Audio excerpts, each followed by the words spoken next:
Welcome to Scott's Boring Life. It's Easter weekend, and depending who you are or where you're from, it might not be Easter, but it's certainly spring. I mean, maybe not, obviously. Well, it's April 2nd, Friday. It's the weekend. And this is my podcast. I'm Scott. Welcome to it. I have a very special one today because I interviewed my aunt, Auntie Lori. Now, I haven't lost my mind when I say Auntie Lori. I'm from Canada, and that's how we say it. There's a few places in the world that do it that way, but I know some of you say aunt, and you think I'm being silly when I say auntie. Not being silly. That's how we do it.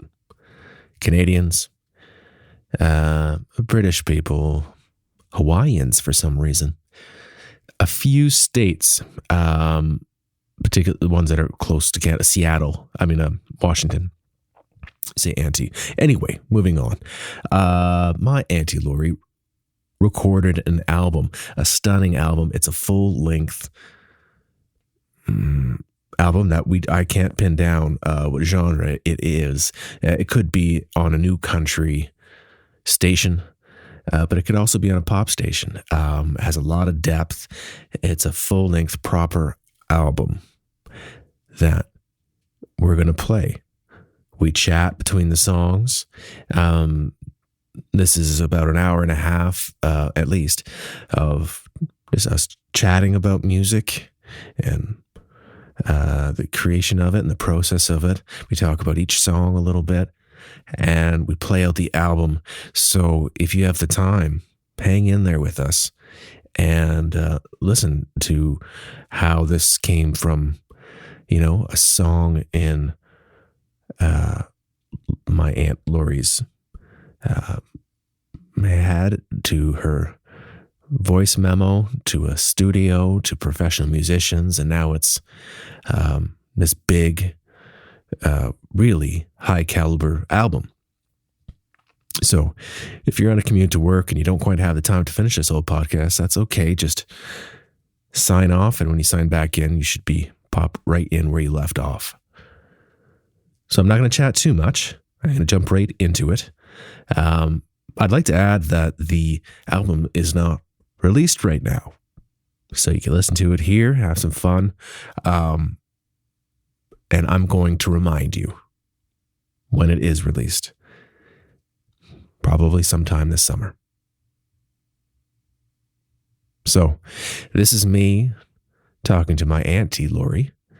You would probably just call her Lori, and when you find her album one day, when you see the billboard, whenever you hear it on the radio, you say, well, I heard it here first. All right. This is me talking to Auntie Lori to celebrate and honor her full-length album. And we're going to play all the songs. Let's do it. I've been listening to your album and enjoying it a lot. Actually, I've been listening to it a ton in my headphones, so you've been serenading me for the last week. And that's the way to listen to it, I'm heard. When you're listening to music and you really want to, understand what's going on and really appreciate it, that's the way to do it. Andy always tells me that. It's like, listen to it with your headphones. Yeah.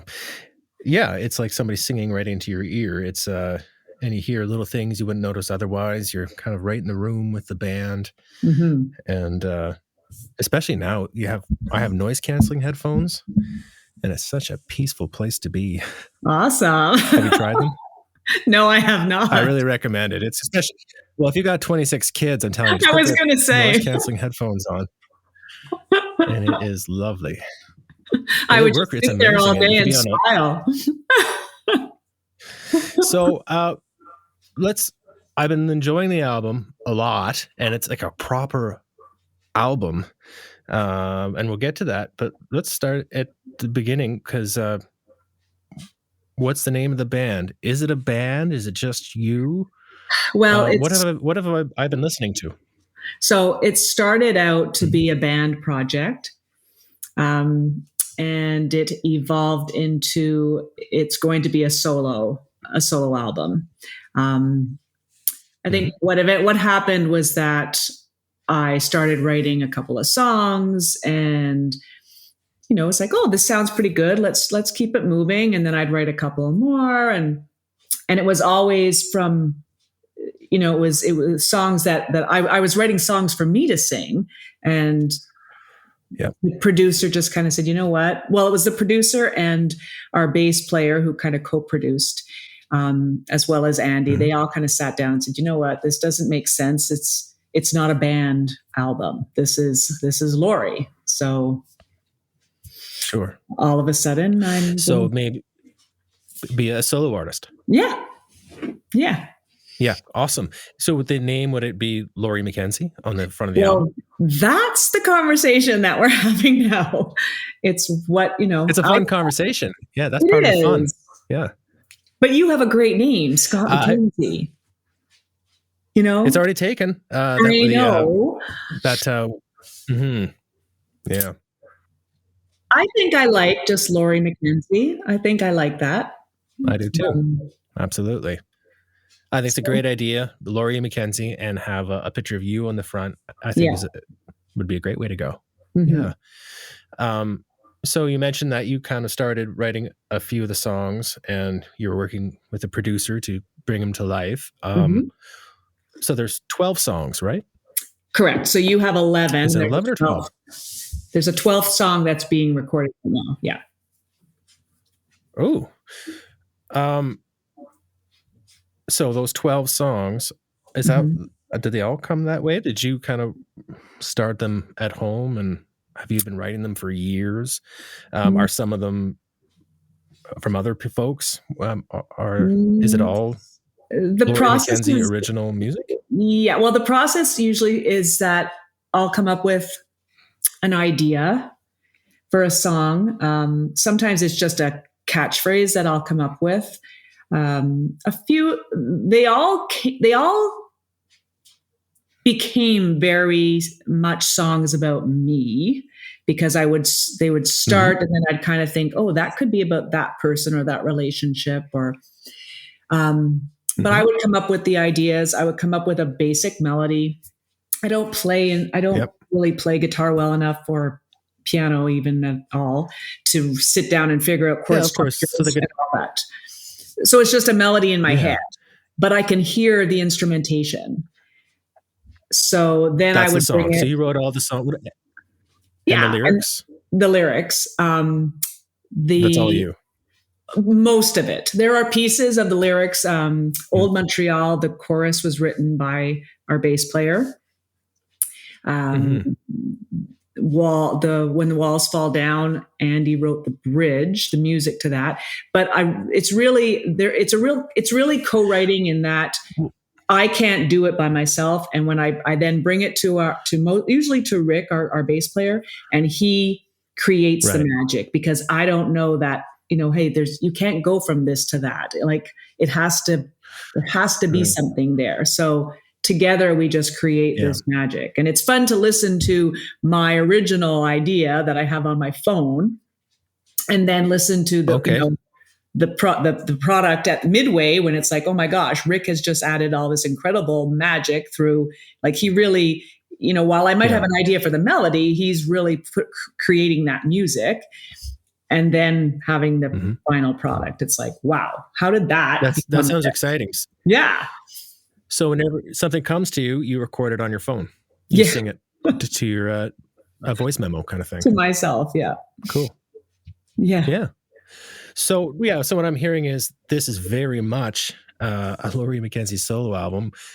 All the lyrics are very personal and dear to you. And of course, any solo artist on the planet, once they start working with a band and a producer, other people are going to be writing solos, get a hook here and there and stuff like absolutely. that.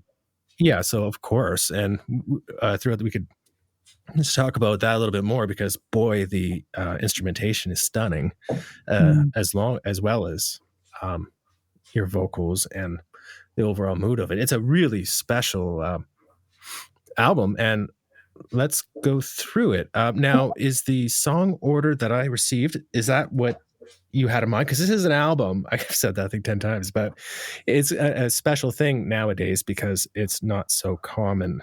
Mm-hmm. It's almost like an album in the classic sense, where it has the ballad. The songs flow into each other. It's 12 songs long, which is like the typical album length. It's, I think, 42 minutes without the 12th song. So it's very cool, and it's a huge undertaking. The personal energy that you must have put into this. That is the song order as I received it. Is the first song Every Moment? Don't know yet. That's something I'm sure you toiled over. Yeah, it's a toughie. Yeah, song order is huge. Yeah, and there are certain songs that when I hear them, they flow really well, from one to the other. Yeah. So those are all those are all decisions that we have to kind of make, and what's the album name going to be called? That's tough. I have my ideas, but we'll see what happens there. Yeah. But no, Lori MacKenzie, lots of red, like your red hair, and I could see it. It looked great. So I thought Every Moment for a first song is beautiful. Because I've been listening to it a bunch of times, so now I'm married to this song, this order, just because you get used to something, right? For sure. But if you change it, I can get used to it. But how would this happen? I thought it was very cool. Okay. Maybe the ballad at the end would be cool, but I think it's really great. Every Moment, talking about your musicians, the guitar player, boy, oh boy, with that dreamy slide with a gorgeous reverb, and your vocals come in pretty quick. So it just establishes the song quickly. Yeah. And your vocals come in, the drums come in on the chorus. It's a great first song, I think. And I think it's a waltz. Am I right? I could be wrong. I think it's 3 times. You're asking the wrong person. I think it is. It could be. Yeah, I'm the wrong person too. Ask Uncle Andy, but I'm pretty sure it's a waltz. Yeah, it does sound like it.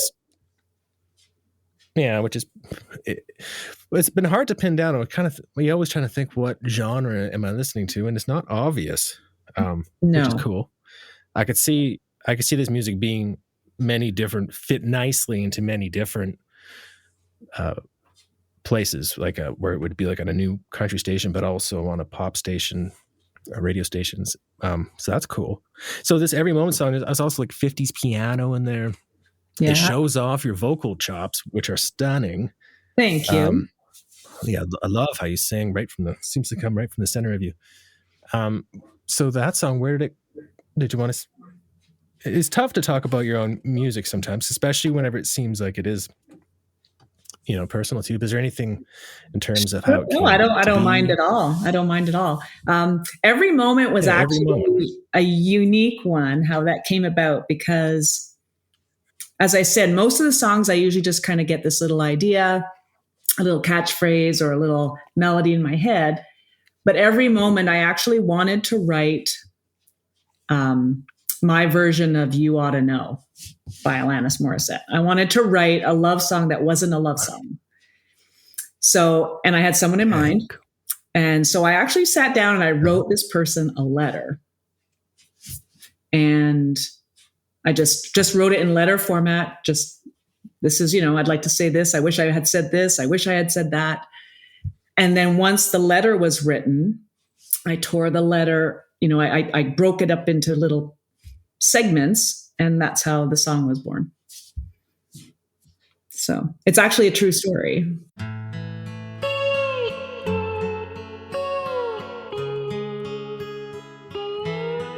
Every word you ever said keeps spinning inside of my head. Every chance you had to say you were sorry things ended that way. Then you changed the locks, wouldn't talk when I'd call. Then in front of my friends, smile and pretend nothing's wrong. Oh, if I could go back, I'd erase every memory you and I made.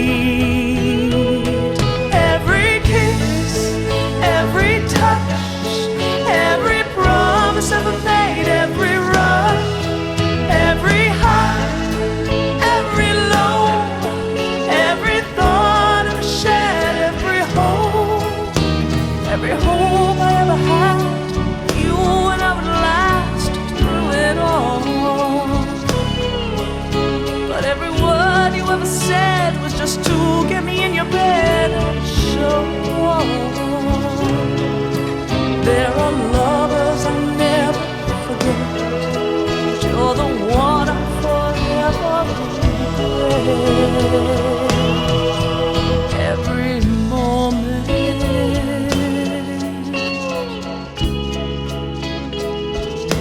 inside just a game you had to play, a heart that you needed to claim, something that you just had to have to prove you were really a man. 'Cause when all was said and done, it wasn't me, it was the one who couldn't stay. Yeah, you tried hard to hide, but just a lie that got away. Now I heard that somebody new, oh, but she'll be regretting you too. Every kiss, every touch, every promise ever made, every rush, every high, every low, every thought ever shared, every hope, every moment.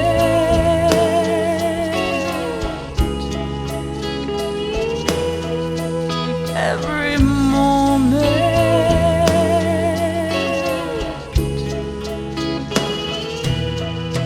every kiss, every touch, every promise ever made, every rush, every high, every low, every thought I've shared, every hope. There are lovers I never forget, you're the one I forever regret. Every tear ever cried, every star ever wished on, laying there at night, every day spent with you, believing every word you said was the truth. Every moment,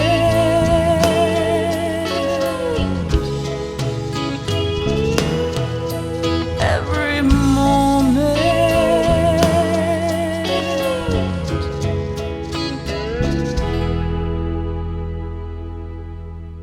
What's your earliest memory of music? Maybe not the most profound, but the first. Like for me, because it was the early 80s when I was quite young, the Thriller album. You know, it was so big, it was everywhere. It had the video. So that's probably my earliest memory. What's yours? That shaped me. Cher. Maybe, but just okay. I could see that. Yeah. Yeah. I always Yeah. wanted to be Cher. I wanted to be Well, everything you're right on your way. that she was, you know, a singer, an actress, an entertainer, just bigger than life, you know? Have you thought about having a stage name like that? Because that's fun. It's not a very Canadian thing to do, so I know you might kind of recoil with the idea of that, but it's a cool thing to do. You can reinvent yourself, and that's fun. Have you considered that? Maybe because Lori MacKenzie would be beautiful, but maybe like something like Cher. I don't know. Something some like kind of Cher. cool, like like an alias, you know, like so you get to have a stage name. That's fun. Yeah, that's been Ziggy thrown around. Stardust version of Lori. It's been thrown around. Yeah, it's a fun thing to think about. Yeah. It's a fun thing to think. You could, Lori Mac, Lori Ann, just Lori. So Cher was a big one. Whenever you were coming up, were you in bands? Like, did you front a band when you were in high school? Not in high school. Okay. No, in high school, I just took I took music, but it was vocal. But then I joined my first band. I was 18, and it was a French band. Okay, cool. It was a French band, and I spoke no French. Yeah. Okay, so you were playing French music. Okay, like French rock band. They sang some French songs, but it was more country and more of a country music kind of. We did the sugar camps and all that stuff, and then I joined. trying to think what I joined after that. Then I would just, whoever I was with at the time, whoever I was hanging around with, we kind of just started to form little bands. And once I moved to the South Shore of Montreal, that was it. It's funny whenever, if that's what you do, you like to play music with folks and create music. If you move around wherever you are, you seem to find other people who are into that as well pretty quick. Mm-hmm. And link up. That's one of the best parts. Yeah. And that's what happened when we moved here, is that the Ottawa Valley is just so full of musical talent.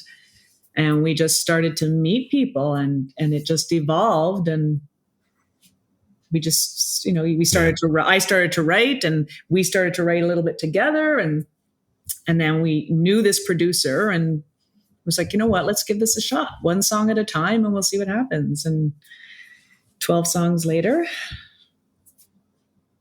we did it. Let's talk about the second song later. Yeah. Did you ever? Yeah. This is a special one. Thank you. Like, I talked to a lot of people who wrote a song or three or sometimes an album, but that's rare. And this is a real deal, man. People are really going to like this. And it just has so many, it's very broad in what it could, where it could be accepted, which is a great thing. I could see it on a competition show on primetime television or a radio show, but also in a smoky bar where everybody would be blown away by this music. So the second tune potentially is "If I Knew Then," which is an appropriate segue because we're talking about your first band when you're 18 and moving forward in the South Shore. This song is cool. It starts with the harmonica. Who played the harmonica? Andy. Oh, yeah. He plays really well. Yeah. Talented man. Makes bread, plays the harmonica. What doesn't he do? What a guy. The verse comes in quick again. So it's the mood's established and the verse comes in quick, which is cool. So it kind of has the tellings of a pop song. A lot of these things of pop music, I find. And actually, as this one kind of has a 60s vibe and also a bit of a country too. Yes. Acoustic guitar is what's holding this one down. The guitar work all over the place. Is there a mandolin in this song? Yes. Mm-hmm. There is. I love that trill. Yeah, it's moody, and then that trill at the breakdown. It makes me feel like I'm on vacation or something. This also has a southern feel. So I said 60s pop music. I said country. I said and there's a harmonic. So it's got a lot going on, and it feels really good. And fades out in the end, which is like a classic album thing to do. So If I Knew Then, how'd that song come to be? And that was the first one. That was the first song that we recorded for this album. Oh, wow. And it actually came to be, cool. I was watching Nashville, and there was just an episode about writing a country song. You have to write what you know about. You have to, don't make up a story that you can't relate to. You have to write what you know about. And I just started to think about, if I knew then all the things I know now, and it kind of just became that catchphrase again. And I started to think of, thinking of Andy, if I had known him then, if we had started playing music earlier, if we had started recording, writing songs earlier. So it was just stemmed from there.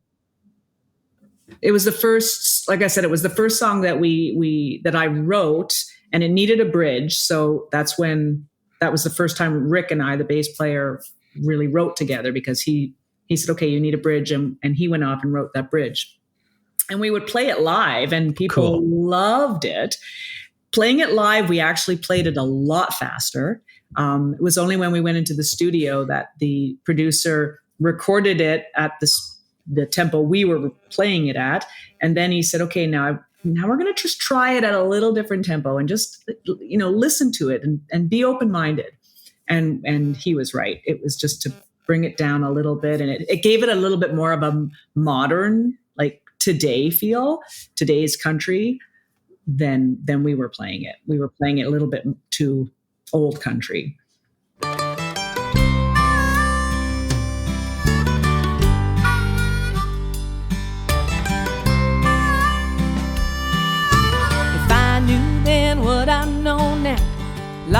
surely change. I'd surely be a star by now. I'd be the latest rage. I'd take the world by storm. My face on every page of every magazine. If I knew then, people watching everything I do, following every tweet.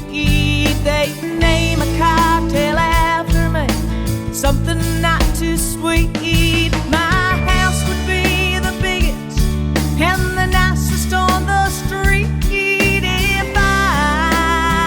If I knew then, well, if I knew then, if I knew all those dreams of mine could have come true, there'd be no end to all I could have done if I met you.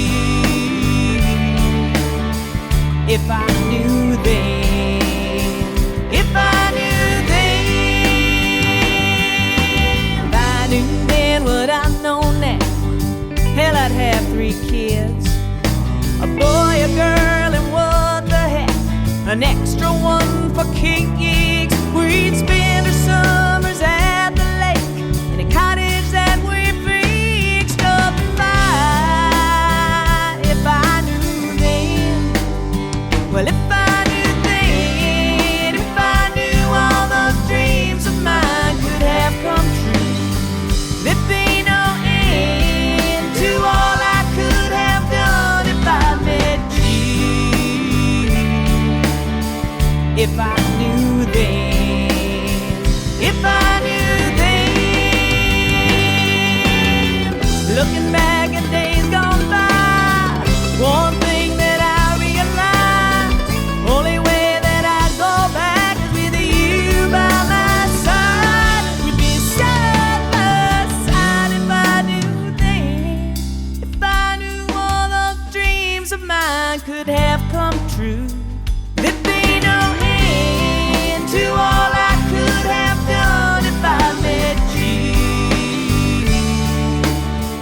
If I knew then, if I knew then, if I knew then, if I knew then, if I knew then, if I knew then, if I knew then, if I Really cool tune. Well, you mentioned live. Let's talk about live a little bit. Like, you have played these songs live, at least that one, as you mentioned. Have you played the other ones too? We've played that one. We've played When the Walls Fall Down, Merry Go Round, Nice. Old Montreal, Mm-hmm. a lot. Nice. Think that's it. Yeah. And who's in the band? It's you and Rick and Uncle Andy? Yes, and the guitarist is John Park Wheeler. He's an amazing guitarist, a Juno Award winner. He is. He's fantastic. He's fantastic. We do have a drummer now, but she hasn't played with us. She's played with us once, and then COVID. Okay, she's not the one who drummed on the album. No, that's our producer. Right. Okay, she. Right, he's a great drummer. Those sound like real drums. That sounds like somebody actually playing the drums. Am I correct? No. No, they're not. Oh wow! No. See, that's why I asked that in that way, is that you can't tell anymore. No, but I know. The drums have a lot of personality, so I thought maybe this time it was an actual mic'd up kit. But isn't that interesting? That a lot of people don't realize that most music you hear now is not actually someone on a kit. Right. Yeah. No, that's. Yeah. But they are real drum hits that are sampled, so that's why they're exactly. so convincing. I don't know if you can see in the background, I have every time I record a song, I intend like this time I'm gonna keep the drums, and then I'm like, no, because I replace all the hits with these samples, and then I say I'll keep the cymbals, and then I end up not keeping a thing. It sounds so much better. You can't beat it. Have you thought about home recording at all? Like, it's an addictive thing, but I mean, it's a lot of freedom. Yeah, I don't play an instrument, so I don't know if that would hinder me. Right. I would need Andy here, and he just does not have the time for that. Maybe when I retire, I'll, try something like that. But yeah. Well, what's interesting about it as a singer is you get a very simple home setup, kind of like what you see me with. And if you're working with somebody like Rick, you get Ricks all around the world, and they send you something, and you could try it a million times at home at your own time. And it's amazing the quality, and that you can just email your tracks back to them. Mm-hmm. Especially if there's another COVID, it could be quite handy. Yes, true. But live, you have played them a few times. What about, I was just going to ask you later, but we're talking about it now. If you could open up for any band to tour and promote this album, who would you open up for? And it's not allowed to be Jim Cuddy. Can it be Blue Rodeo? No, because that'd be a question that I knew the answer to. So at least this way it gives a bit of a surprise. Wow. Is there somebody else? Well, I think it'll probably fall. It would have to be a country artist. I think that's really where the album's going to be pointed in that direction. Miranda Lambert. That would be cool. On. Maybe she's listening. Miranda, look up Auntie Lori. That's what you call the album, Auntie Lori. Auntie Lori. Kiss Me One More Time. Yeah. Anyway, Kiss Me One More Time. Very beautiful, very tender song. Very modern sounding song. Mm-hmm. Loungy. There's a percussion hit that I don't know what it is that I really love, and he did it a few times in the song. It's the same one that Jimi Hendrix All Along the Watchtower uses. I don't know what it is, and I can't it's like this do you know which one I'm talking about? This percussion. Oh, it's like happens. Yes, I know what you're talking about. It's really hard to make that sound into your voice, but I love it. I've never heard it since the Jimi Hendrix song, and he used it a few times. Very cool. It kind of has a Spanish feel, danceable. Yes. Carlos Santana. The guitar really shows off your guitar player, like a Santana thing. So you haven't played this one live? No. And this is when you wrote and brought to the crew and recorded it. Yeah, wrote it, brought it to. Actually, I remember the night that I gave the idea to both Rick and Andy. We had some friends over, and I said, "Oh, I've got this idea for a song," and I just started to kind of sing my melody. And of course, Rick is he's so amazing that he actually can hear what's in my head, which is bizarre. Yeah. And he just grabbed. He may have had his bass here. I don't know. And him and Andy just started to kind of jam, and then the song just kind of built. And I remember the friends that were here, they were thinking, "This is a great song! Like, this is so cool," because they're witnessing this happening. Yeah, and I think I wanted to paint this picture. Yeah.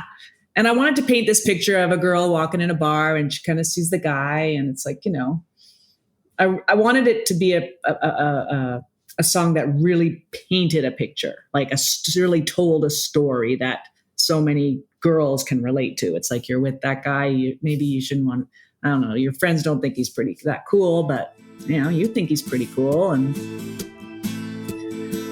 the rest of it. Walked into the bar, wasn't long before I showed my heart. You sweetly said my name, started playing games, drinking shot for shot. My friends, they keep saying I shouldn't stay, but I'm having too much fun. Sitting next to you is all I wanna do, to let this night go on and on. And ooh, it didn't take more than one shot or two before, ooh, I turned to you and I said, "Kiss me me just one time and one more time, over and over again, over and over again. I just can't get enough. But you kiss me one time, you and I both know I'm falling again, falling all over again. I'll be falling for your love, falling for your love. It's nearly last calling off of my friends are gone. Don't know how I'll get home, will I be alone? But I'm damn sure of. Ooh, I'm laying dead, such a feeling the same way.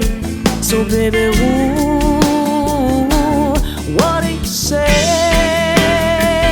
Come on and kiss me just one time and one more time, over and over again, over and over again. I just can't get enough. But you kiss me one time, you and I both know I'm falling again, falling all over again. I'll be falling for your love, falling for your love.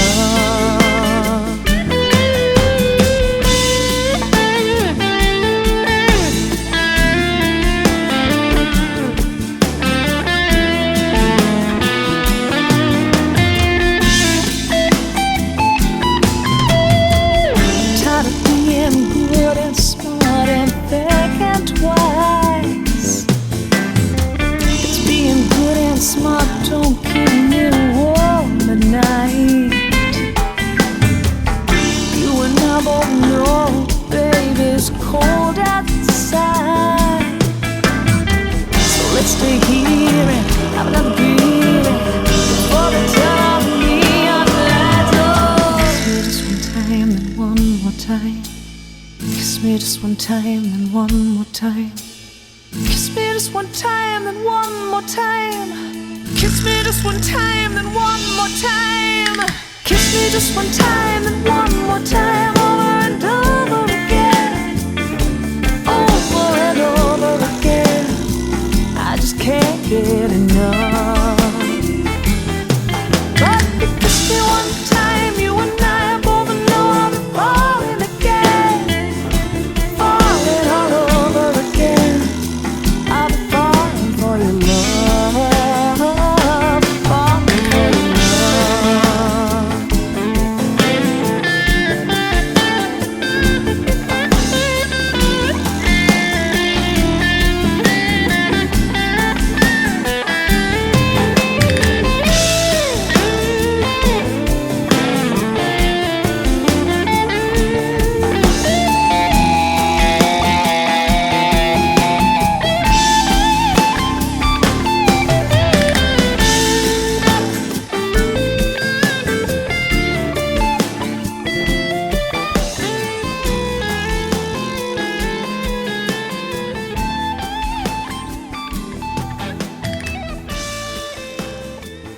You are a singer and a songwriter.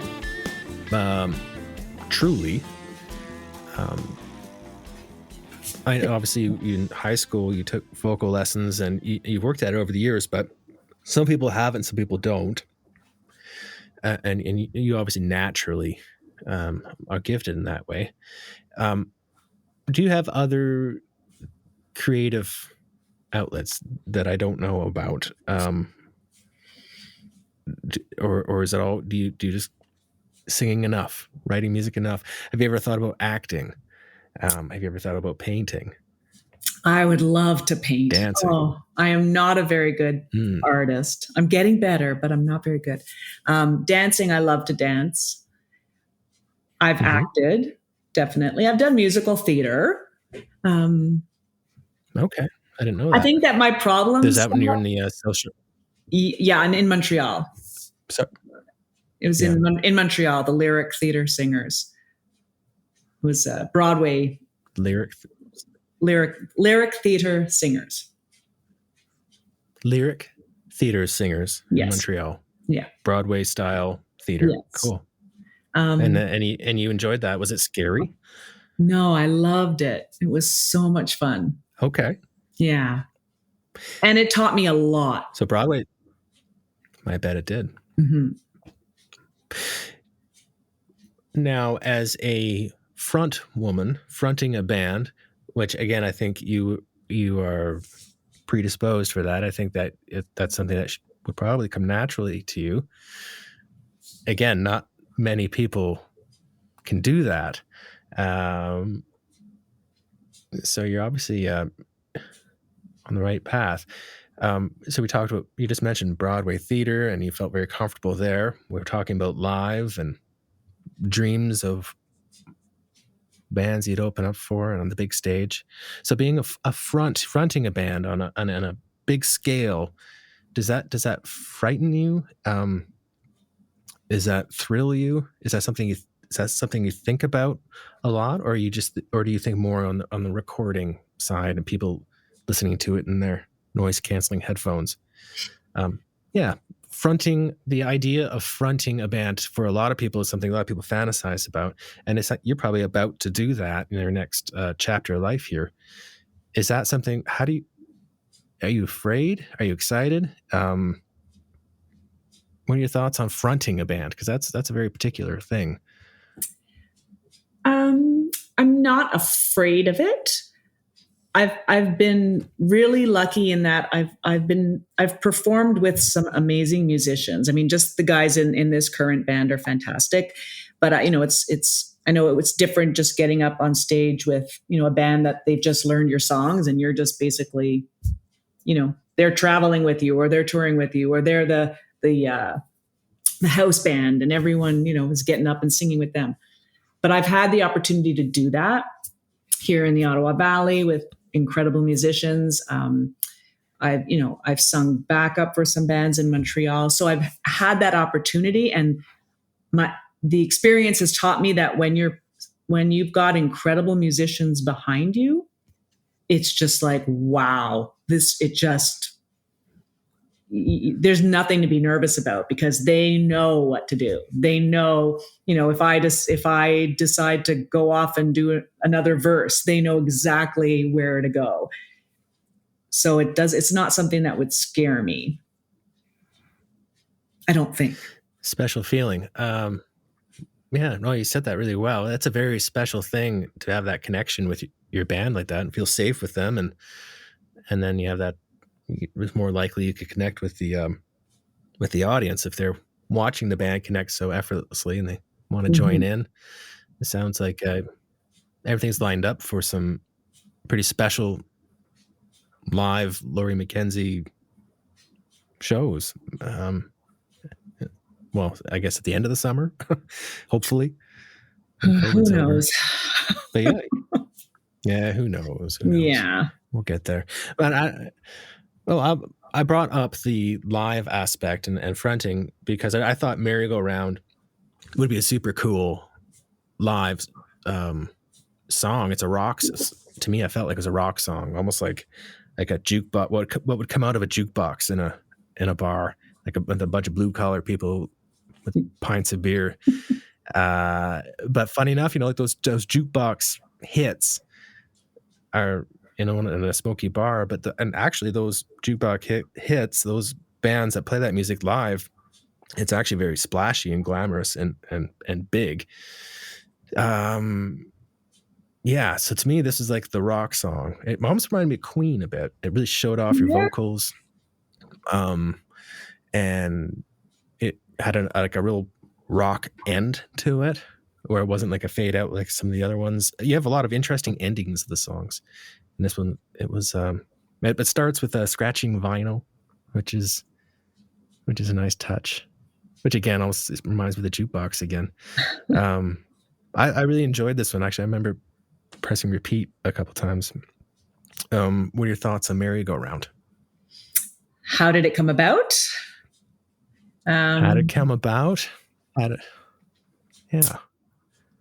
Did you record this one on a voice memo on your iPhone? Mm-hmm. Yes.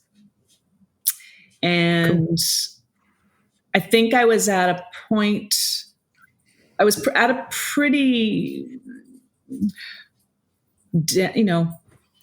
lower point, I guess. Whatever was going on in my life, I was just at a little bit of a valley, and not sure what to do about things that were going on. And I remember driving to work, and on the 417 seeing a sign that just said information. And I went, and I thought in my head, wouldn't that be nice if you could just call information and like ask them any question possible? Like, what am I supposed to do about this? What am I supposed to do about this? And then I just started to grow. That idea just started to grow. And I wrote the 2 verses. The last verse hadn't been written yet. And I brought it to Rick, and he really, he just grabbed his bass and he just started playing this little run on the bass. And it just was like, wow, that's exactly what it should be. Slightly changing the tempo of what I had in my head, but still keeping the same idea. And then I remember sitting in his basement, and we said, we need a 3rd verse. And he just kept playing, and he just kept playing with the music. And I just started to think about crazy words that might rhyme. And it just was born in that basement. It just happened. And I was really happy with it. And I remember bringing it home, and I had it on my iPhone, the recording of Rick and I doing it, and playing it for Andy. And right away he said, oh, that one is awesome. That one is going to be fun. Yeah. Yeah. And it is fun. Yeah, and we played that one sure. live. We've played it live, and audiences love it. Like, they get up and they dance. I could see that. Yeah. I could see that.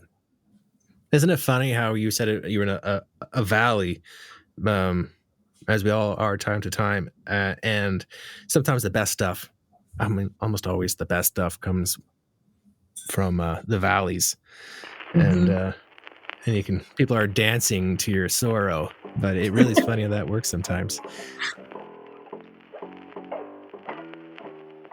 I wish that I could call up information, find out everything I'll ever need, alleviate all of my frustrations, and finally, maybe then I might succeed. But I keep going down while everybody else is climbing up the merry-go-round, hoping that someday it's gonna stop, but it's not. If I could just control my concentration and think about all I have that's right, ignore all of the outside stimulation, make something of this thing I got called life. But I keep going down while everybody else is climbing up the merry-go-round, hoping that someday it's gonna stop, but it's not.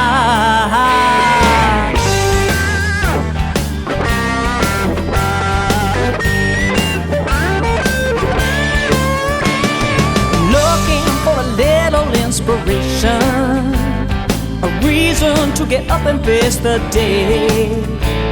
Eventually we all find our salvation.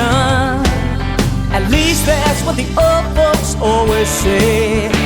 Going down while everybody else is climbing up the merry-go-round, hoping that someday it's gonna stop, but it's not.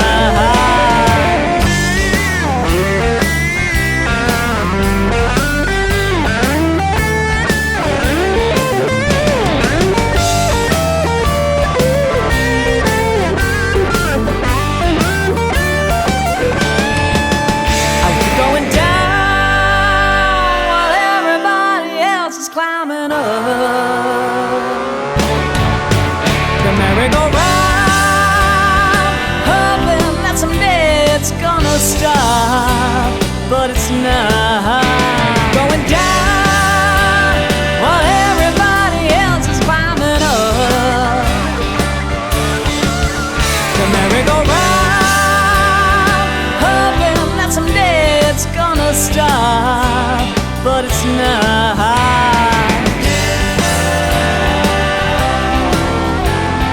Drive the merry-go-round, hoping that someday it's gonna stop. Oh, it's not.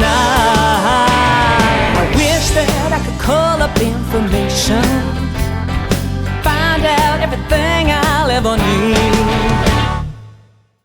I do a really good Cher impression, by the way. I think I do it better than her. I believe you. I could see that. I think I have. You do Cher better than Cher? I think so. Well, you'll have to share that with me sometime. I will. So having such moving away from that joke. Yeah. Having such an age range with your siblings, and having so many of them, did that affect the music you listen to? Like, for example, most of the time I find people are introduced to music from their older siblings, and having such an age range that maybe, that would have influenced you a little differently.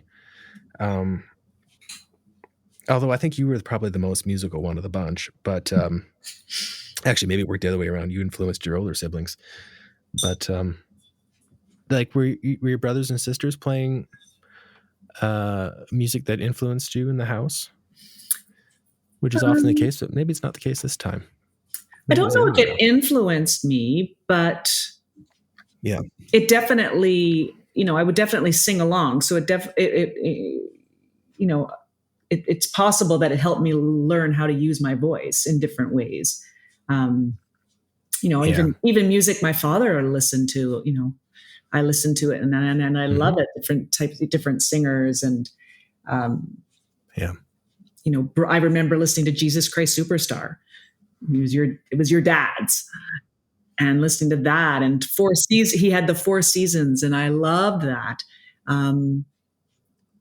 So, I mean, I guess it probably influenced me, but I don't recall it. And I just remember thinking, I really like that. Yeah, I really like that sound, and just wanting to sing it. And I listened to a lot of male voices, a lot of male singers, and I think that helped create, because I have a very low voice. I think it helped create. It helped work that part of my voice, that low end. I could see that. There's a lot of strong male singers. I mean, did you get the tail end of 70s rock? I guess you would have, eh? Mm-hmm. As a young teenager. Yeah, so really loud, brash. So Laval is close enough to Montreal. Were you going there on the weekends and watching bands play? And if so, what venues were you going to? Once I started working, I would go to Montreal.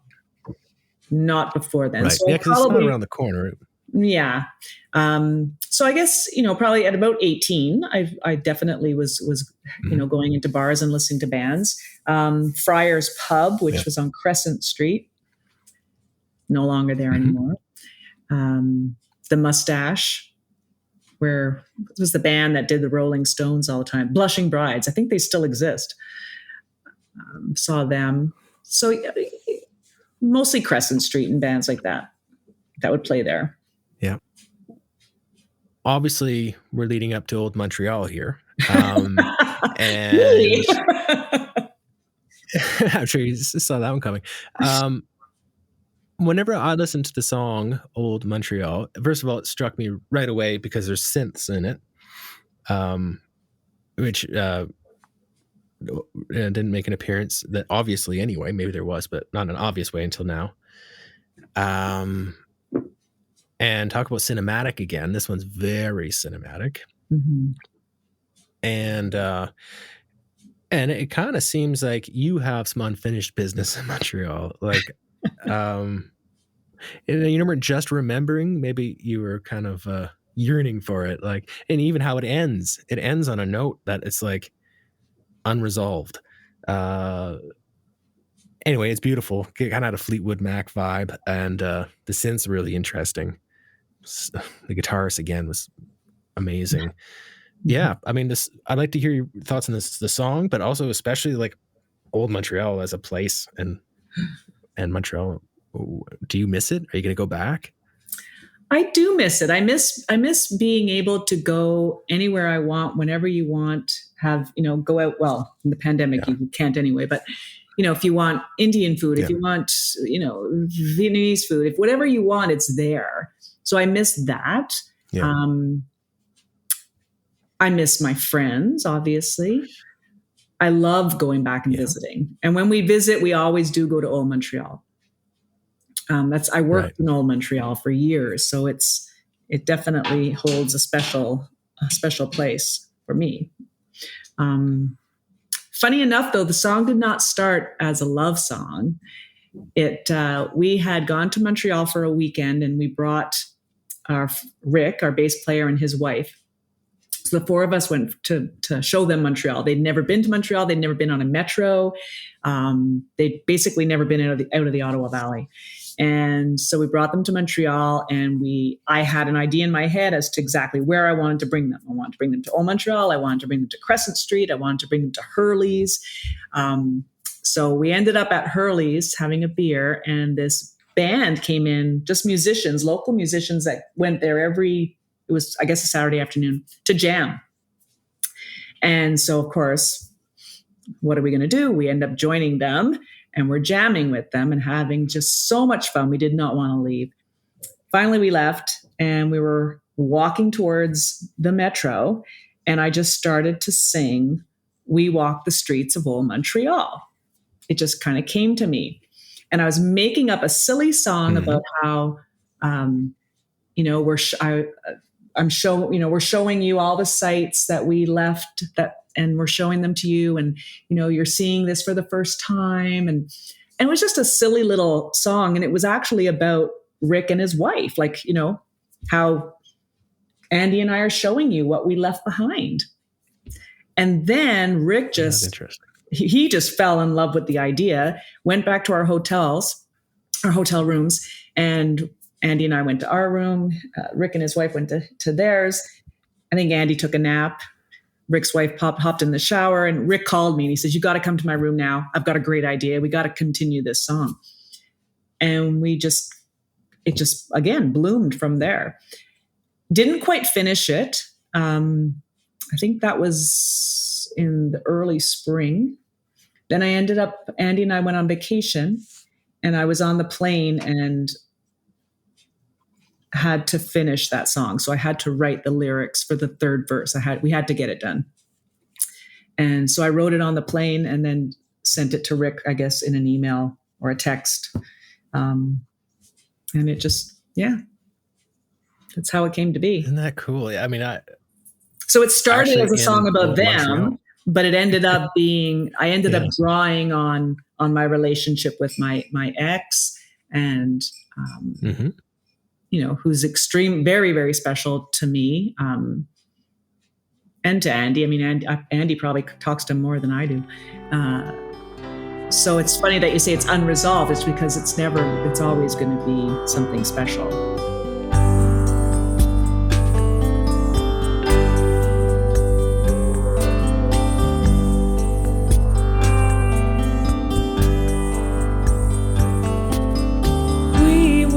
Streets of old Montreal, I told you everything I could recall of a life that I led before we met. Made love in the moonlight, I'll never forget. Memories so bittersweet, walking the cobblestone streets of old Montreal.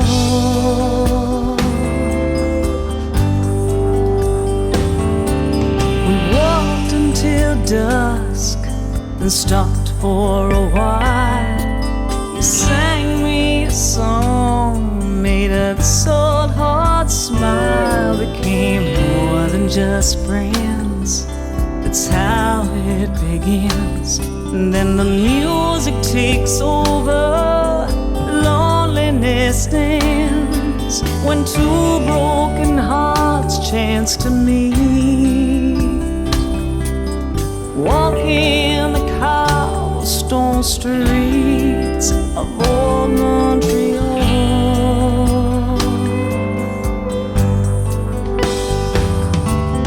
How could my heart feel alone, surrounded by people and towers of stone? When I dream I see you passing by, it's just in my mind.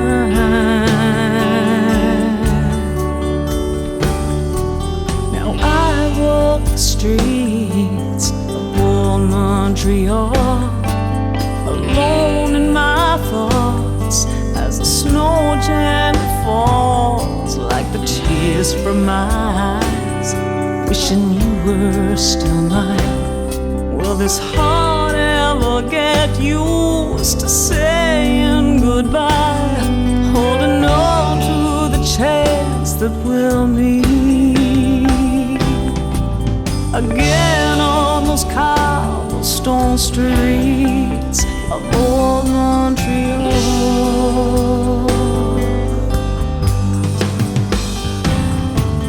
How could my heart feel alone, surrounded by people and towers of stone? When I dream I see you passing by, it's just in my mind.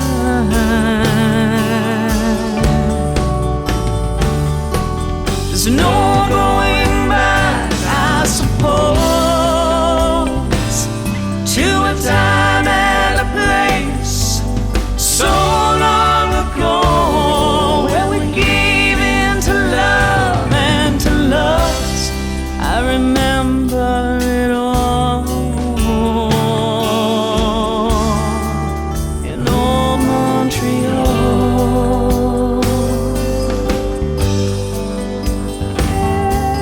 Now I walk the streets of old Montreal.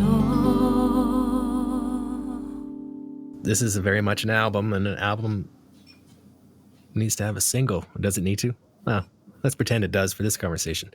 Okay. What would the single be? If you, that's a toughie. Wow. Yeah. Yeah, that's a tough one. It's almost I not have fair. no idea. What would you think it should be? Over and over, to me, it has the makings of a pop single. To me, like again, has like a rock song vibe to it. The drums are really rocking. It's cool, like a 60s pop thing happening, especially the backups. Mhm. It's like a very Beatles-esque positive feeling, which is not necessary for a single, but because the album has a real spectrum of emotional spectrum. Like, this is a very positive album where, like, Merry-Go-Round is not as positive sounding. Not to say this is a better song than Mary, but it's at the different ends of the spectrum. Yes. in that sense. But yeah, it's that I listened to this one. I said, "Oh, this." Although I said that a few times listening to this, but I thought over and over it was like a cool pop song. Let's talk about that song. Did you record it on your iPhone? Bring it to Rick. Jam it out. Probably. Now, do you know that do you remember the movie? Do you remember the movie That Thing You Do? Tom Hanks movie. Well,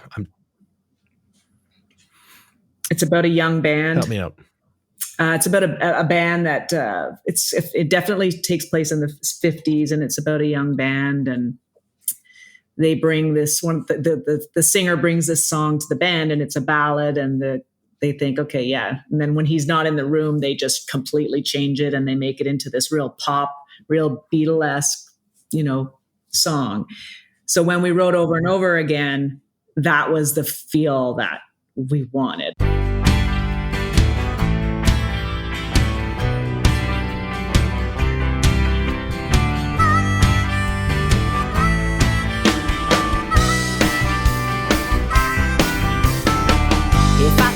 go back, yeah, I'd do everything I could. I'd take all the bad things that ever happened to you and make them good.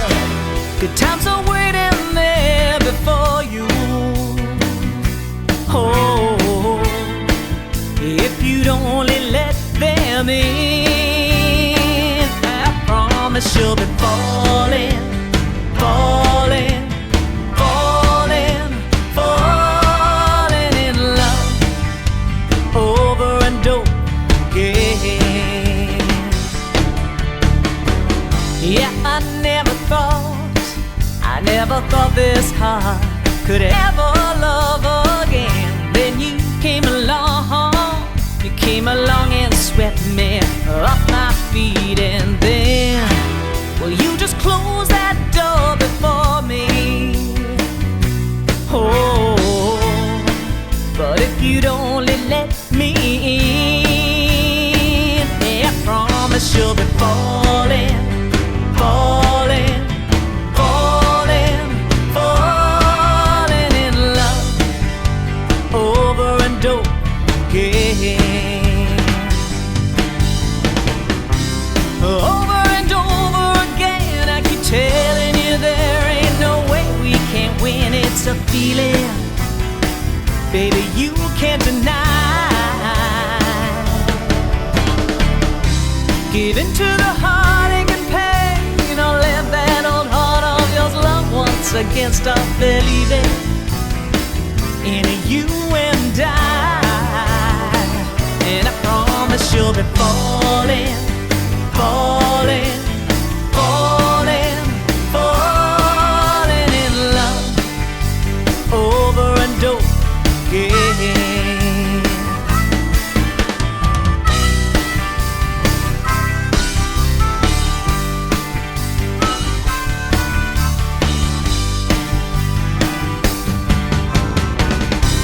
Over and over again, I keep telling you there ain't no way we can't win. It's a feeling, baby, you can't deny. Give in to the heartache and pain, or let that old heart of yours love once against our believing in you and I. Yeah, I promise you'll be falling, falling, falling, falling in love over and over. You'll be falling, falling, falling, falling in love over and over again.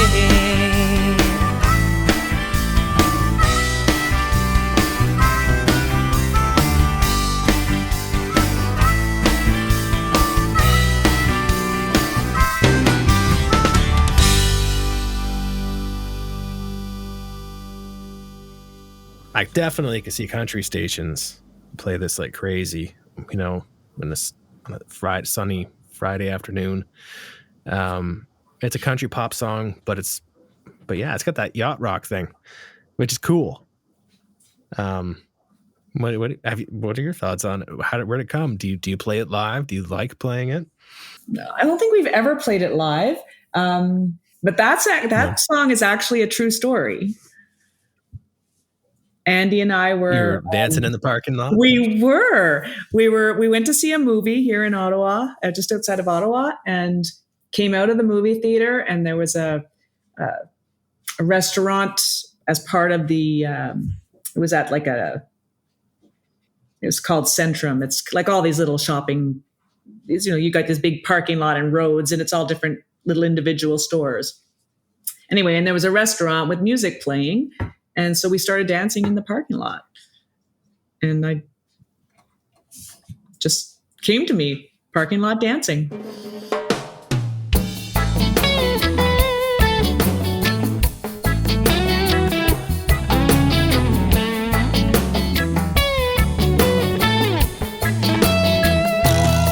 I see a stop sign, yield sign, one way no parking here sign.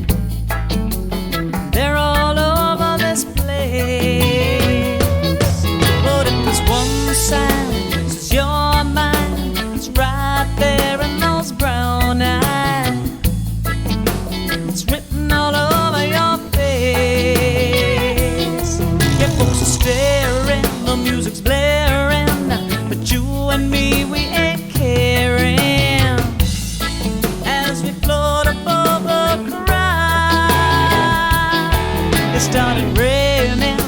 were swaying to the tune they were playing, tuning everything outside. How can I dance it to Layla? And the music feels so right, caught up in that ever-haunting melody. We're just talking like dancing tonight.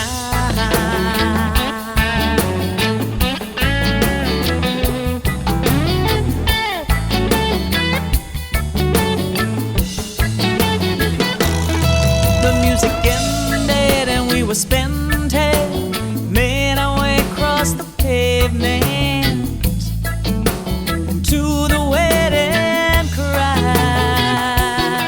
They started clapping and we were laughing, wondering how it all happened. Smiling took our bow. After talking like dancing to Layla, and the music feels so right, caught up in that ever-haunting melody. We're just talking like dancing tonight.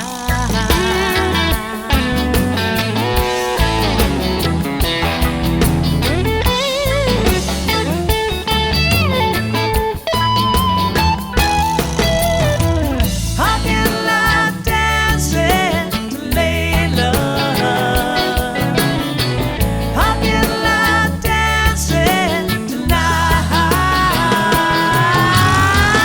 Talking like dancing to Layla. And the music feels so right, caught up in that ever-haunting melody. We're just talking like dancing, talking like dancing, talking like dancing tonight.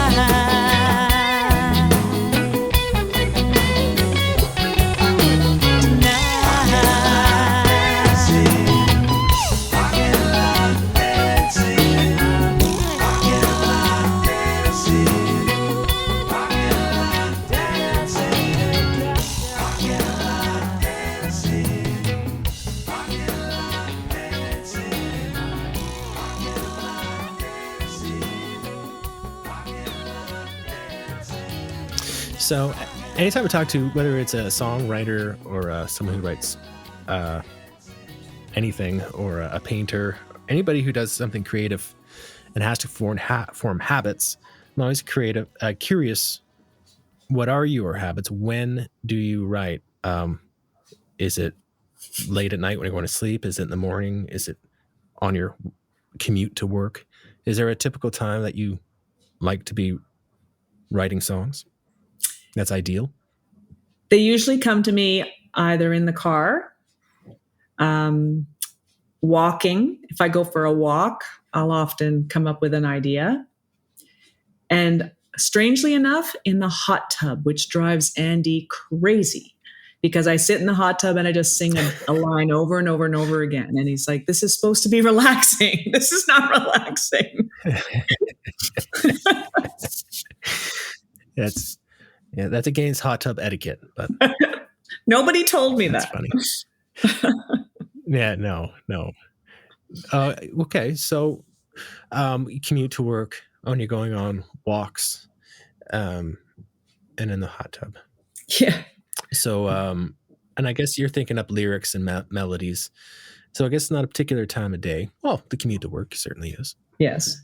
But I'm always curious to know, because a lot of people, it's very specific. Like me, I have a little window in the morning, and then that's it. When that window closes, no chance. I might as well. I have to go like shovel rocks or something, some chore. But anything creative has to happen within a few hours in the morning, ideally. So, when we're talking about an album, sorry, go ahead.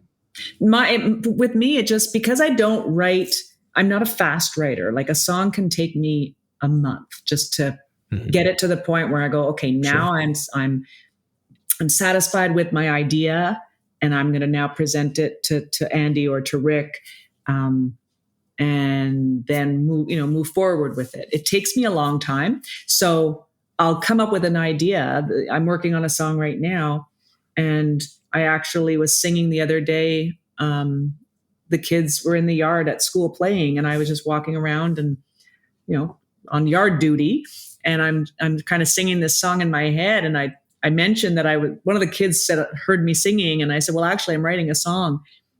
And then later in the morning, I guess one of the kids heard me humming, and she said, are you still writing your song? I said, yeah, I kind of am. So it just, it'll pop into my head at whatever moment. And I'm like, okay, that would be a good line. Maybe I could go that way. That's why I use my phone, because I'm always coming up with an idea, and I want to remember it. I want to just remember that one word that I used, or that one idea. Yeah, sure. But it does take me a long time. Yeah, they're kind of floating around, and you got to catch them.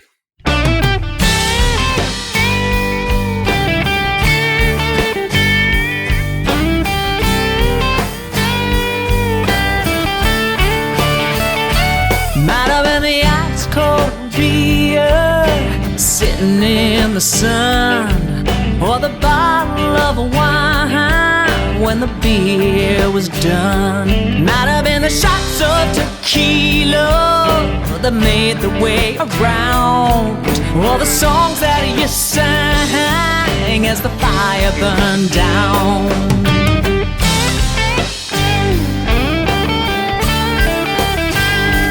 Might have been the look that you gave me when I finally caught your eye, or the way that you held me, a little too tight. All I really know, all my friends already see, yeah, there's something in the air between you and me. Something in the air, sweeter than honey, whispering your name softly on the breeze. If it's all the same, why don't you stay? There is something in the air, baby, between you and me. Between you and me.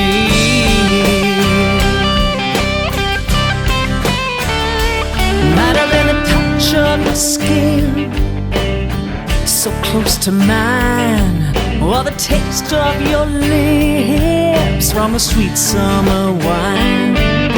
All I really know is you and I were meant to be. Yeah, there is something in the air between you and me. Something in the air, sweeter than honey, whispering your name softly on the breeze. If it's all the same, why don't you stay?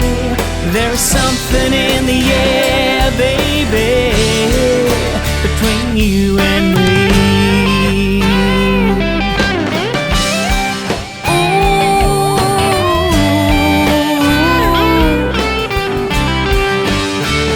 Ooh, something in the air, sweeter than honey, whispering your name softly on the breeze. Something in the air, sweeter than honey, whispering your name softly on the breeze. If it's all the same, why don't you stay? There is something in the air, baby. There is something in the air, baby, between you and me. Between you and me. Yeah. Between you and me.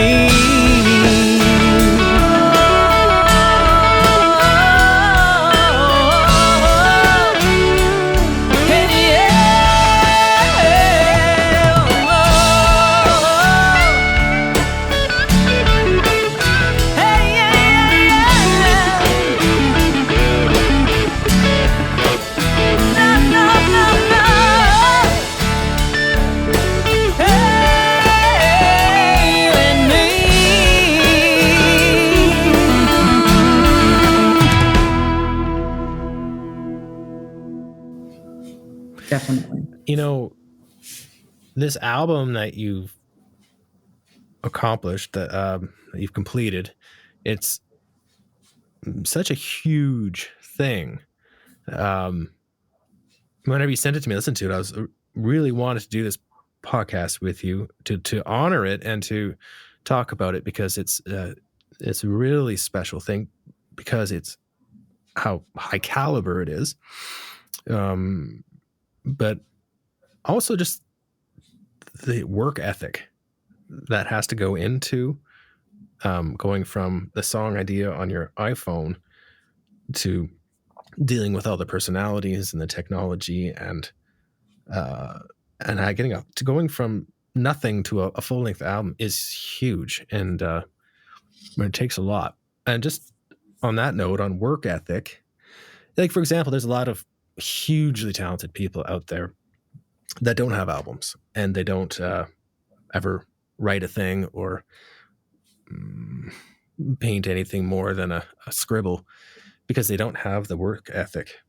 And then sometimes it's somebody who's not wildly talented, but just has such work ethic that they can actually have something to show for it. And, there's something to be said for that side too. But you seem to have both. You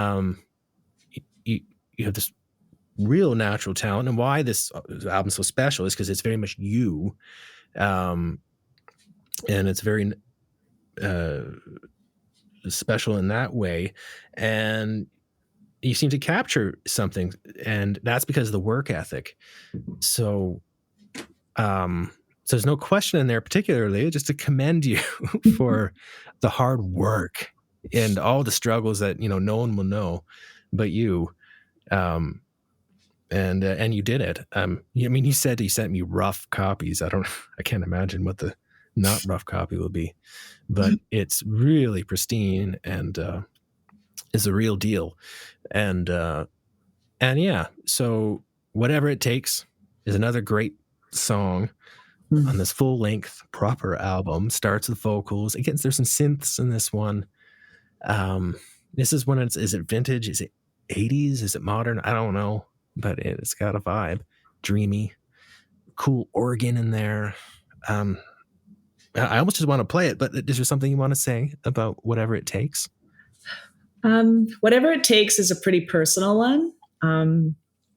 Yeah. Again, you can there let was it speak for itself if you want. Pardon me? No, I didn't mean to cut you off there. Please go ahead. Again, it was just at a really low time. And it was kind of my song. It was my way of saying to Andy, just some stuff that we were dealing with. It was, whatever it takes, whatever a couple has to go through. So it stemmed from that. Right. And then it just made me think about what, couples are in a relationship. If you come across, you have a hurdle and it's like, okay, well, what are we going to do here? Well, we're going to do whatever it takes. Like if it means doing this, then let's do that. If it means doing something else, then let's go in that direction. Because at the end of the day, it's just you and me. That's all that matters. So I liked, that one was pretty personal. We wrote the song and Rick and I were sitting in the kitchen writing it, and we sent it to the producer like right away. We just basically recorded it. And I said, Jeff, I'm sending you a song. And he listened to it and he said, yeah, it's really great, but where's the chorus? And I'm thinking, well, didn't you hear the chorus? Like it's there. And he said, no, that's not chorus material. And then that was more the pre-chorus. That's what we called the chorus at the time. And he said, no, it's not good enough. You need something more. So we said, okay, fine. So 10 minutes later, we had the chorus and we sent it back to him. And he said, that's what I want. Maybe you and I should run away. Never really fit in any way. Any chance we had to make things work has come and gone. All that we believe from so-called friends led us down some cold and dark dead ends.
do whatever it takes. Whatever it takes to hold you. Whatever it takes to show you. Whatever it takes, I don't wanna lose your love. Whatever it takes, yeah, I'll do. Whatever it takes to love you. Ooh, whatever it takes. If it takes blood, I'll tell it. If it takes every cent I got. If it takes my soul, I'll sell it. Whatever it takes. Whatever it takes to hold you. Whatever it takes to show you. Whatever it takes, I don't wanna lose your love. Whatever it takes to hold you. Whatever it takes to show you. Whatever it takes, I don't wanna lose your love. Whatever it takes, yeah, I'll do. Whatever it takes to love you. Ooh, whatever it takes. Maybe you and I should run away. Never really fit in anyway. Any chance we had to make things work has come and gone.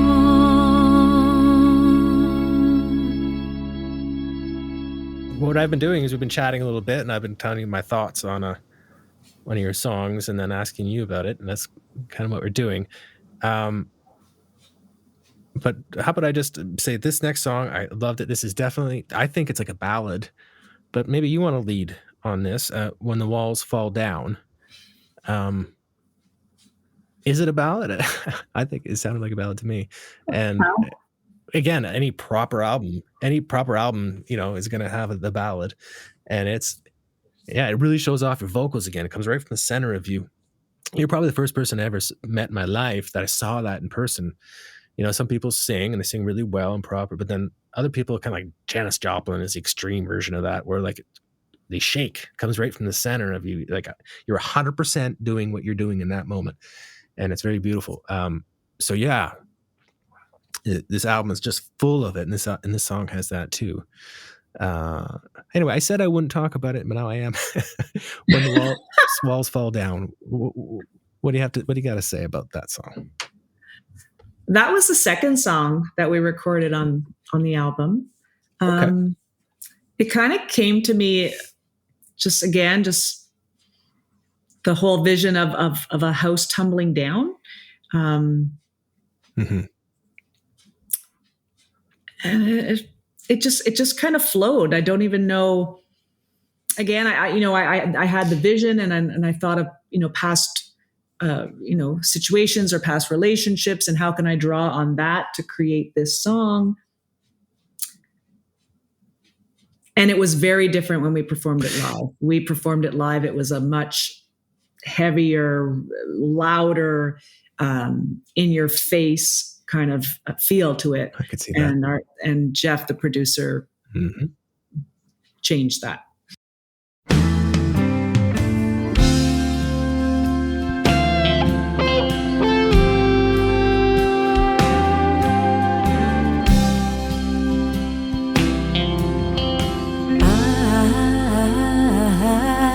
I've been searching for someone to love, someone who'll stick around when things get tough.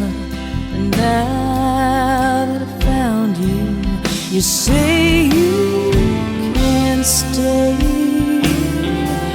You say another love has taken my place. But tell me, when the walls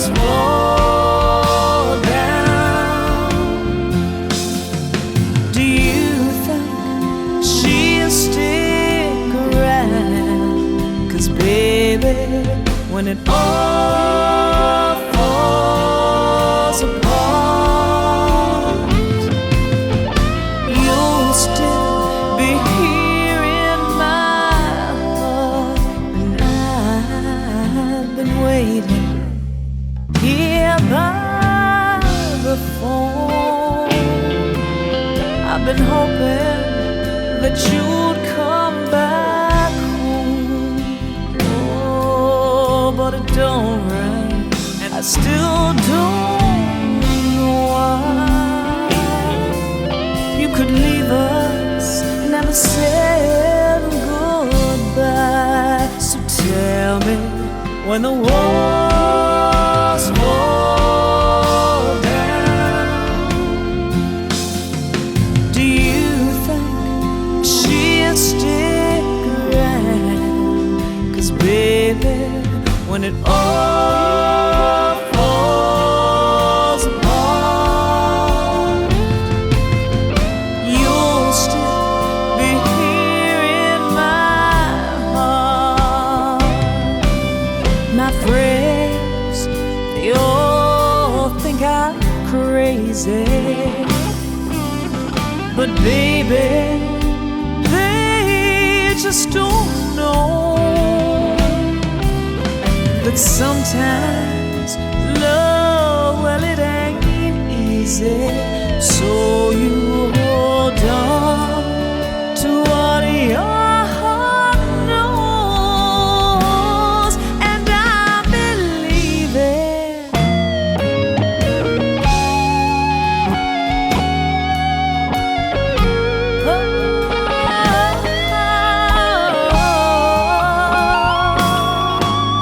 When the walls fall down, you'll see that I stick around, baby. When it all falls apart, you'll still be here in my heart. When the walls fall down.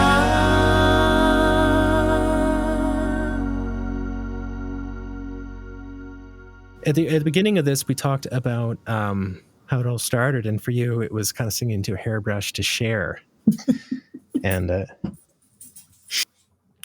is there, if you had a moment with that young Auntie Lori, young Lori in Laval with the hairbrush that's singing to share, what advice would you give that yourself? Don't be afraid. You can do it, and learn an instrument. Learn an instrument. Good one. Yeah. Yeah. Well,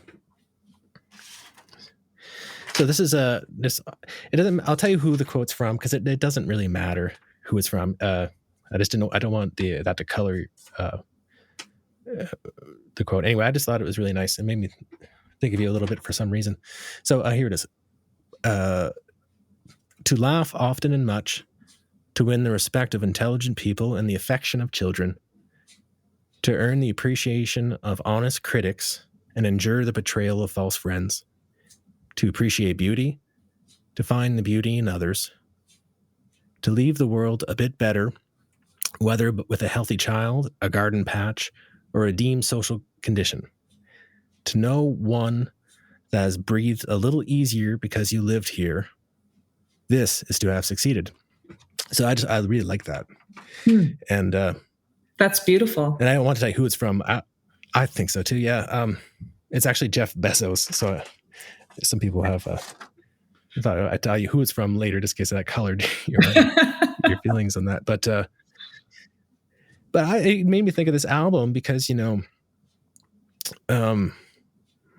I feel like this is your garden patch and everything else they listed there. And I'm sure you have other albums as well, but how special and worthwhile and it's going to live a long time, And so thank you for sharing it with me and everybody else. And make sure you release it soon, so we could so it can be shared with everybody. But it's a stunning album. It's very much you, and that's why it's so beautiful. So looking forward to seeing it available everywhere you buy music, which I'm sure will happen soon.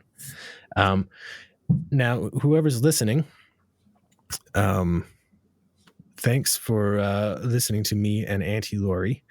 And I usually kind of pop in later and say goodbye to everyone, but this time I won't. We'll just end the podcast with the last song that I have, which is called "Where the River Runs," and it has an accordion in it. It has beautiful backups, almost like the Eagles. I think a banjo, but yeah.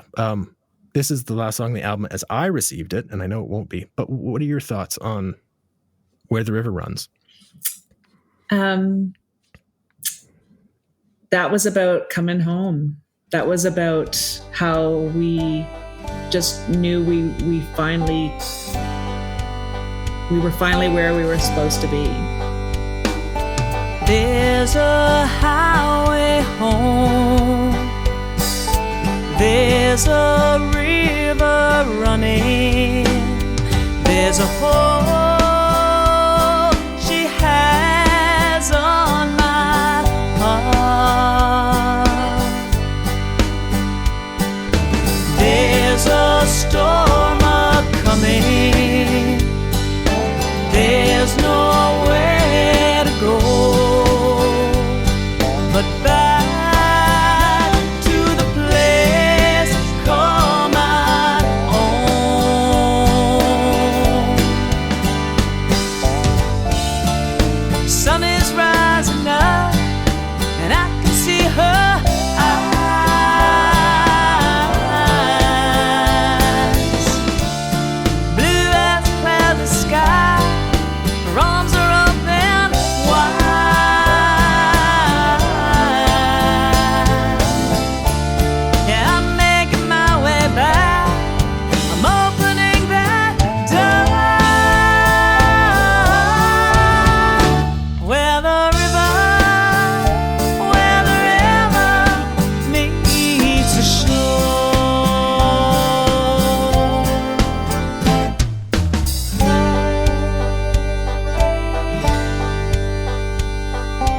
She's my reason for living, keeps me free from harm, lets me fly